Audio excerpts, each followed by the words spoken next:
ఈ మధ్య కాలంలో తరచుగా వింటున్నాను. మా చిన్నతనంలో నేను సైకాలజిస్ట్ అయ్యే వరకు కూడా నాకు కొన్ని విషయాలు తెలీదు. కొన్ని టెర్మినాలజీలు తెలియవు. ఈ మధ్య కాలంలో అడ్వెంట్ ఆఫ్ టెక్నాలజీ వల్ల గానీ, ఈ టీవీల్లో ప్రోగ్రామ్స్ వల్ల గానీ, లేకపోతే కంప్యూటర్ యుగం కాబట్టి చాలామందికి చాలా పదాలు తెలుస్తున్నాయి కానీ, కొంత తెలిసి తెలియనట్టుగా ఉంటాయి.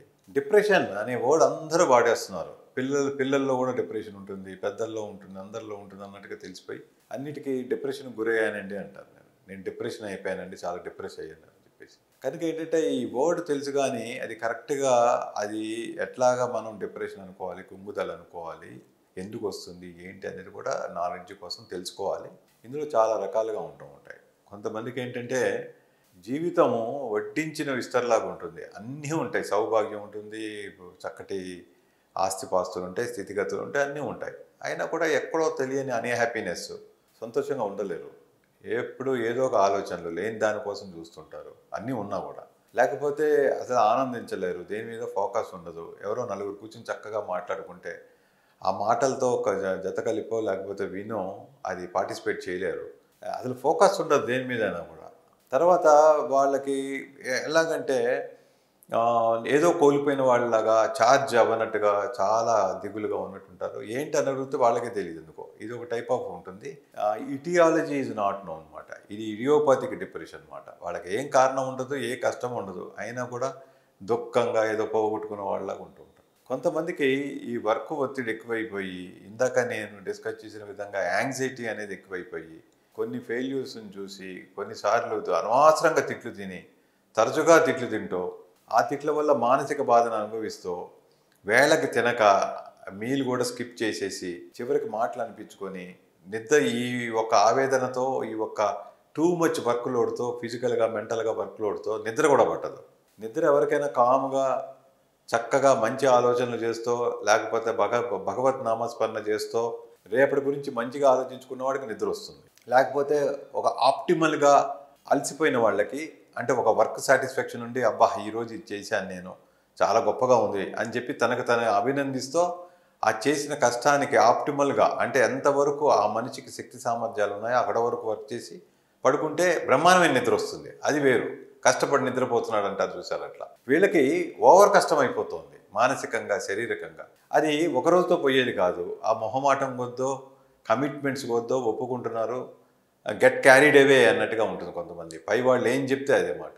దానివల్ల అతి రెస్ట్లెస్ ఫీల్ అయిపోవడం వల్ల, దేనికి సాటిస్ఫాక్షన్ లేకపోవడం వల్ల, తిండి తిప్పలు సరిగ్గా లేకపోవడం వల్ల ఒక పీరియడ్లో ఏంటంటే డిప్రెషన్కి గురవుతారు అన్నమాట. అది శక్తి సామర్థ్యాలు పోయాయి, నా కాళ్ళు చేతులు అరిగిపోయాయి, జాయింట్లు అరిగిపోయాయి, నన్ను జాబులోంచి తీసేస్తారేమో, నేను అప్పట్లా లేను, ఆ శక్తి సామర్థ్యాలు లేవు, బ్యాంకులో చూస్తే 10 రూపాయలు సేవ్ చేసుకోలేదు, ఏంటా అని ఇవన్నీ ఆలోచనలు, నెగిటివ్ ఆలోచనలు తన్నుకొస్తాయి.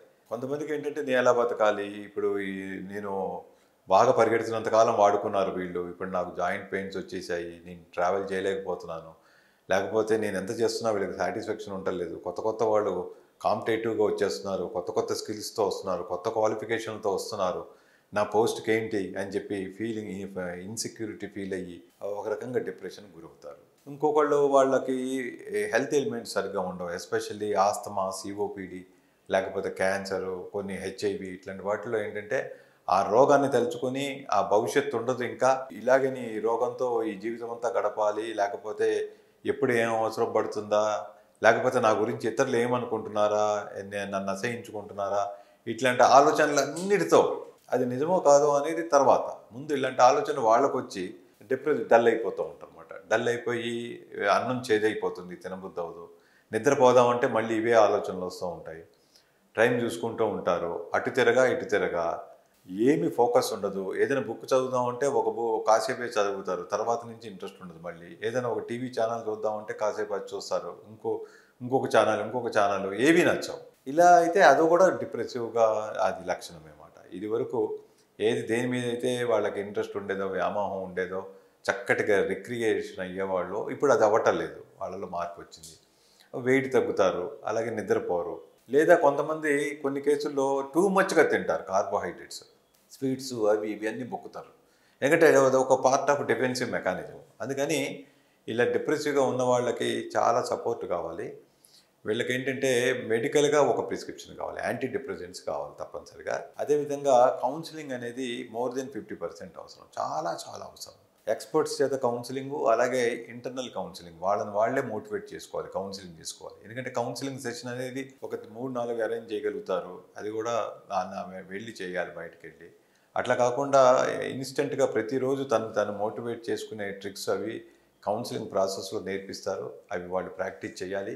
అదేవిధంగా వాళ్ళ కేర్ గివర్స్ ఎవరైతే ఉన్నారో స్పౌస్ కావచ్చు, తల్లిదండ్రులు కావచ్చు, సిబ్లింగ్స్ కావచ్చు, కొంత అర్థం చేసుకుని వాళ్ళకు కూడా కౌన్సిలింగ్ ఇవ్వాల్సి వస్తుంది. ఇతనితో ఎలా మాట్లాడాలి, అసలు ఏ టాపిక్స్లో ఇతన్ని ఇన్వాల్వ్ చేయొచ్చు, ఇన్వాల్వ్ చేయకూడదు, ఇవన్నీ తెలిసి చాలా జాగ్రత్తగా తీసుకొచ్చినట్టయితే ఆ డిప్రెషన్ నుంచి బయటపడేటువంటి అవకాశం ఉంటుంది. ఈ డిప్రెషన్ అనేది దీర్ఘకాలంగా ఉన్నట్టయితే క్లినికల్ డిప్రెషన్ అంటారు.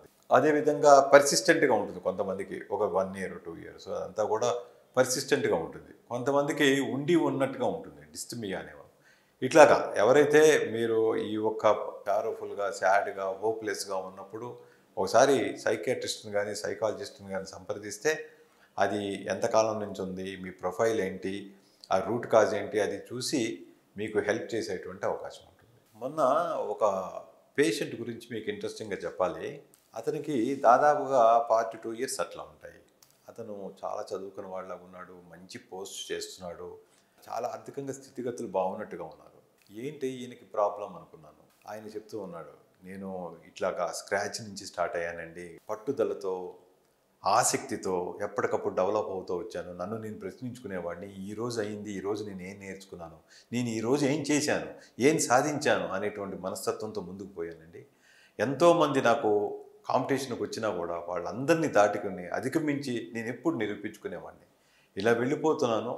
రేపటి కోసం అని కలలు కంటూ నా ఫ్యామిలీ కోసం, నా పిల్లల కోసం చాలా సంతోషంతో, ఉత్సాహంతో వాళ్ళు సెక్యూర్ అవ్వాలి, నేను సెక్యూర్ అవ్వాలి, వాళ్ళకి ఏ లోటు రాకుండా పెద్ద చదువులు చదివించాలి అనే ఇదితో నేను వెళ్తూ బాగా డబ్బులు సంపాదిస్తూ, స్థలాలు కొంటూ, ఫ్లాట్లు కొంటూ, డబ్బుని మల్టిప్లై చేసేటువంటి విధానంలో కూడా సక్సెస్ అవుతూ వస్తున్న నాకు ఒకరోజు ఇది అబ్జర్వేషన్ వచ్చిందండి. నేను ఒకరోజు అనుకోకుండా నా మిస్సెస్ ఫోన్ని చూడడం జరిగింది. ఆమె వేరే వాళ్ళతో సంబంధంతో ఉంది అని తెలిసింది, రిలేషన్తో ఉందని చెప్పి. నాకు అది ఎంత ట్రామా అంటే, నాకు ఎంత షాక్ అంటే, నాకు భూమి పగిలిపోయి నేను వెళ్ళిపోతే బాగుండు అనిపించిందండి. నేను ఆ క్షణంలో చనిపోతే బాగుండు అనిపించింది. నాకు అసలు ఏం చేయాలో తెలియలేదండి. నాకు దాహం లేకపోయినా కూడా 2 లీటర్ల నీళ్లు తాగాలనిపించింది. నోరు పెగలలేదు, ఎండిపోయింది, నాకు అంతా పోయింది, అస్త్ర సన్యాసం అయిపోయినట్టు అయిపోయానండి. నేను ఇంత కాంపిటీషన్లో పాల్గొని ప్రతిరోజు నన్ను నేను ప్రశ్నించుకుంటూ, నేను మెట్టు కట్టుకుంటూ ఇంతకాలం ఎదిగింది, వీళ్ళ కోసం సంపాదిస్తుంది, నన్ను మోసం చేయడానికైనా, నాకు ద్రోహం చేయడానికైనా, ఈ రోజున నేను వయసులో ఉండగానే అన్నిటికీ సమర్థునైన నన్ను వదిలేసి ఆమెకి వేరే వ్యవహారాలంటే, నేను ఇచ్చేటువంటి ఫెసిలిటీసు, సుఖాలు ఈ విధంగా దారితీసి ఆమెని పాడు చేశాయా? ఇంక పిల్లలు ఎలా ఉన్నారు, ఈవిని బట్టి పిల్లలు కూడా ఏవైనా లోటుపాటు ఉంటాయని అనిపించింది నాకు. కేవలం డబ్బు సంపాదించడం వల్ల అవి సుఖం కాదు. కానీ చక్కగా నమ్మకంగా భర్తతో ఉన్నటువంటి భార్య దొరకలేదని చాలా బాధపడ్డాను. నేను అప్పటి నుంచి డల్ అయిపోయానండి. నా పరుగు పందెం ఆగిపోయింది. నాకు ఈ రోజున సంపాదించాలని లేదు, దేని మీద ఆసక్తి లేదండి, ఎవరి మీద నాకు కోపము పట్టుదల లేదు, వీళ్ళని ఓడించాలి, జయించాలని చెప్పి ఏ కాంక్ష లేకుండా అయిపోయాను. దీన్ని ఏమంటారండి, ఇది మీతో చెప్పుకుంటే బాగుంటుందని వచ్చానని చెప్పారు. ఇది డిప్రెషనే, ఒక ట్రామా. ఆ ట్రామా తగిలింది ఆయనకు, ఒక షాక్ తగిలింది. భయంకరమైనటువంటి చేదు నిజం. ఎప్పుడు ఈ ఆలోచనలు లేవు. ఎవరైనా చెప్తే కూడా నమ్మలేనటువంటి వ్యక్తి. జీవితము అంత స్పీడ్లో పరుగు బంధం అవుతూ మెట్టు ఎక్కుతూ సాధించుకుంటూ ఒక స్టేజ్కి వచ్చిన తనకి ఇంట్లో సరిగ్గా లేవు పరిస్థితులు, స్థితిగతులు, నమ్ముకున్నటువంటి ఇల్లాలు తన్ని ఇగ్నోర్ చేసి వేరే అక్రమ సంబంధాలు పెట్టుకుంటోందని తెలిసి అది భరించలేక మొత్తం శక్తి సామర్థ్యాలు కోల్పోయి మానసికంగా, శారీరకంగా పోయినట్టు అయిపోయి అతను చాలా కుంగిపోతున్నాడు. ఈ పరిస్థితిని కూడా డిప్రెషన్ అంటారండి. ఈ డిప్రెషన్ కారణం అతను కాదు, పరిస్థితులు. అందువల్ల కొన్ని పరిస్థితుల వల్ల అది డైజెస్ట్ చేసుకోలేక, దాన్ని ఆల్టర్నేటివ్ చూడలేక అతను చాలా ఇబ్బంది పడ్డాడు. కోర్స్ ఈ కేసులో వాళ్ళ మిస్సెస్ను కూడా తీసుకురావడం జరిగింది. కొంత కౌన్సిలింగ్ వల్ల, కొన్నిసార్లు ఆమెతో ఇంటరాక్ట్ అవ్వడం వల్ల ఆమె జీవిత సత్యం తెలుసుకోగలిగింది. ఆమె పొరపాటు ఎట్లా ఫైర్ చేసిందనేది తెలిసింది. ఆ విధంగా భార్యాభర్తలకి ఇద్దరికి కూడా కౌన్సిలింగ్ ఇచ్చి మళ్ళీ అది రిఫార్మ్ చేయడం అనేది జరిగిందండి. అది వేరే విషయము. కానీ డిప్రెషన్‌కి చాలా కారణాలు ఉంటాయి. కొన్నిటికి కారణాలే ఉండవు. కనుక ఈ డిప్రెషను, కుంగుదలొచ్చింది. నాకు నిన్న మొన్నటి వరకు ఉన్న ఓపిక ఈరోజు లేదు అనుకుంటే అది మానసిక సమస్య కావచ్చు. మీరు తప్పనిసరిగా ఒకసారి సైకియాట్రిస్ట్‌ని గానీ, కౌన్సిలర్‌ని గానీ సంప్రదిస్తే మంచిది.